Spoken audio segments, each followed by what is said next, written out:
আজই ডাউনলোড করুন আর এনজয় করুন আপনার পছন্দের শো। প্রত্যেক বছর যা হয় ঠিক তাই হবে। এবছরও দত্তবাড়ি থেকে ভান্ডারা যাবে। এত তাড়াতাড়ি কোথায় যাচ্ছ সোনারা? কে বলুন তো আপনারা? আমরা ওই হাডুডু খেলছিলাম, তা খেলতে খেলতে না ওই খিদে পেয়ে গেল, তাই ওই কি খাবো কি খাবো কি খাবো, ও মা দেখি ওই খাবার যেন হাঁটতে হাঁটতে আসছে। কি অসভ্যতা হচ্ছে এগুলো? যা অসভ্যতা হয়ে গেল, বলতে চাইছি ওই কারা যেন খাবার নিয়ে হাঁটতে হাঁটতে আসছে।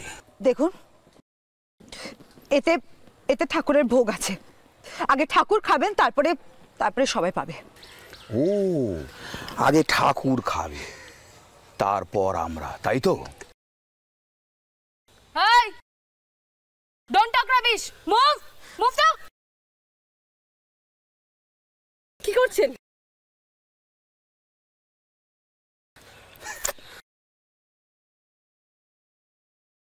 আগে আমরা খাবো তারপর ঠাকুর। এই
ছোট সাহেব, কাজ হয়ে গেছে, সব ভোগ টান মেরে রাস্তায় ফেলে দিয়েছি।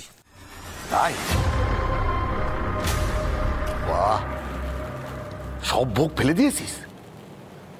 খুব ভালো কাজ করেছিস। তোদেরকে আমি ভোজ খাওয়াবো রে। হ্যাঁ, বাড়িতে এনে কবজি ডুবিয়ে ভোজ খাওয়াবো।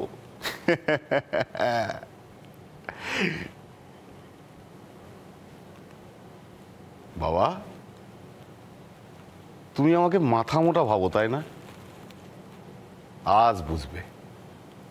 তুমি কেন, সারা ভুবনপুরের লোকজন বুঝবে সে বাপ কা বেটা, सिपाही का घोड़ा, कुछ नहीं तो थोड़ा थोड़ा।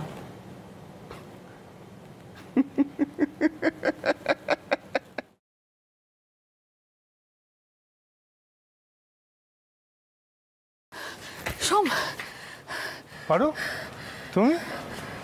কি হয়েছে, কি ব্যাপার? রত্না, রানী, রিমলি, রেশমি ওরা সব কোথায়? ও ওরা আর বলো না, আরে সকাল থেকে যা শুরু করেছে। আরে আজকে রাখি না, সেই জন্যে ওরা ঠিক করেছে যে ওরা নিজেদের হাতে ভোগ রেঁধে সেই ভোগ ওরা মাকে নিবেদন করবে, আমার নামে পুজো দেবে। তাই আমি এখন যাচ্ছি মন্দিরে। কি করে বলবো সোমকে সত্যিটা? এক মুহূর্তে তো ওর মুখের হাসিটা মিলিয়ে যাবে।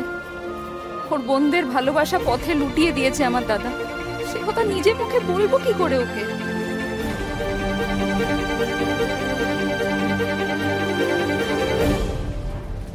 কি হলো পার্বতী, তুমি চুপ কেন? পার্বতী কি হলো, চুপ করে আছো কেন? সোম, আচ্ছা আচ্ছা শোনো না, আমরা একটা কাজ করি, আমরা হাঁটতে হাঁটতে যাই মন্দির অবধি। হ্যাঁ, নাহলে দেরি হয়ে যাবে, ওরা মাকে ভোগ নিবেদন করতে পারবে না যে। চল। সোম, তোমার বোনেদের রান্না করা ভোগ ঠাকুরকে নিবেদন করা হবে না। কেন, কি বলছো তুমি এসব? কেন যাবে না? ঠিকই বলছি আমি সোম।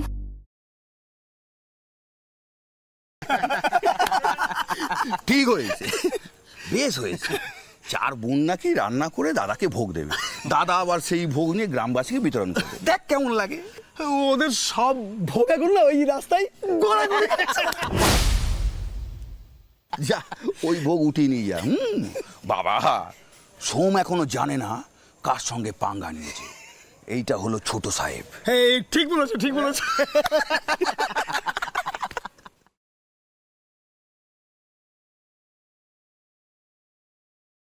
আমার বোনেদের রান্না করা ভোগ ওরা মাটিতে ফেলে দিয়েছে। হ্যাঁ তাই তো শুনলাম। আমার বোনেরা কত কষ্ট করে আনন্দ করে ওই ভোগ রান্না করেছিল। যারা ওদের আনন্দকে চোখের জলে পরিণত করেছে না, তাদের কাউকে আমি ছাড়বো না, কাউকে না। শোন, তুমি একটু মাথা ঠান্ডা করো। কি বলছো পার্বতী? তুমি এত কিছু হওয়ার পরে বলছো যে মাথা ঠান্ডা করে রাখতে? হ্যাঁ বলছি, কারণ মাথা গরম করে কোনো লড়াই জেতা যায় না। আজকে সারা গ্রাম জানে যে মন্দিরে দত্তবাড়ির ভান্ডারা রয়েছে। এখন যদি সময় মতো ভোগ মন্দিরে না পৌঁছায়, তাহলে তো তোমার পরিবারের অপমান, তোমার বোনেদের অপমান। সমস্ত বাজে অসভ্য লোকেদের পেছনে সময় নষ্ট না করে আমাদের উচিত এটা দেখা যে মন্দিরে যাতে সময় মতো ভোগটা পৌঁছায় আর মানুষের পাতে ভোগের অন্ন পড়ে। ঠিক বলেছো পার্বতী, তুমি একদম ঠিক বলেছো। আমার বোনগুলো সংকল্প করেছে, ওই সংকল্প আমি কিছুতেই নষ্ট হতে দেব না, কিছুতেই না।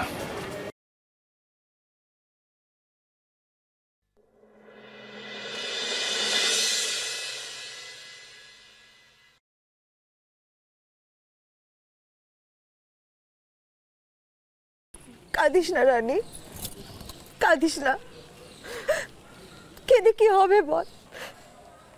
জানিসই তো আমাদের কপালটা খারাপ। ও সেই সকালবেলা থেকেই রান্নাগুলো করছিল। আমার রান্না চোরে ছুঁড়ে ফেলে দিয়েছে বলে আমি কাঁদছি না রে।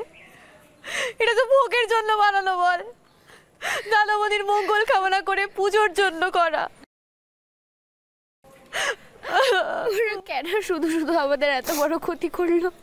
কেন কি জানি, জানিস তো মানুষই বোধহয় একমাত্র প্রাণী যারা যারা শুধু শুধু অন্যের ক্ষতি করে। কিন্তু আমাদের সাথে এটা কেন হয় বলতো? সবসময় আমাদের সাথে এটা কেন হয়? জানি না রানী, জানি না। এই প্রশ্নের উত্তর সত্যি আমার কাছে নেই। দাদামণির কাছে তো সব প্রশ্নের উত্তর দিতে হবে বর্দি ভাই। আমি আমি আমি আমি দাদামণিকে বুঝিয়ে বলবো। তোরা কিছু চিন্তা করিস না, আমি বুঝিয়ে বলবো। কাউকে কোনো জবাবদিহি করতে হবে না।